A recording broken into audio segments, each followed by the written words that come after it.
ஒரு ட்ரெயின் போயிட்டே இருக்கு அப்படி சொன்னால் அவங்க என்ன பண்ணுவாங்க தெரியுமா? லைனில் தான் போயிட்டு இருக்கோம். வேற ஒரு ஆள் வந்து அந்த இதுவை மாற்றி விட்டான்னா இப்படியே போகிற ட்ரெயின் வேற பாதையில் போயிட்டே இருக்கும்.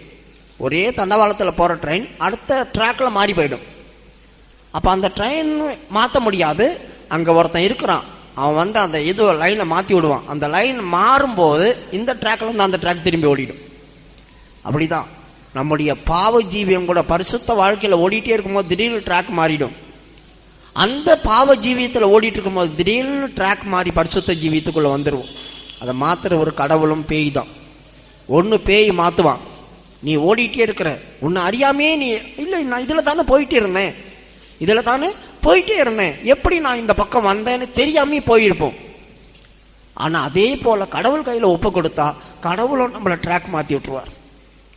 நான் பாவத்தில் போயிட்டு இருந்தேன், ஆனால் எப்படி தான் நான் பரிசுத்தத்தில் வந்தேன்னு தெரியல, என் பாவமெல்லாம் என்னை விட்டு போயிடுச்சு, இனி அது எனக்கு பிடிக்கவே இல்லை, அந்த மாதிரி காரியமே எனக்கு வேண்டான்ற இடத்துக்குள்ளே நான் வந்துட்டேன், எப்படி மாறணும்னு எனக்கு தெரியாது.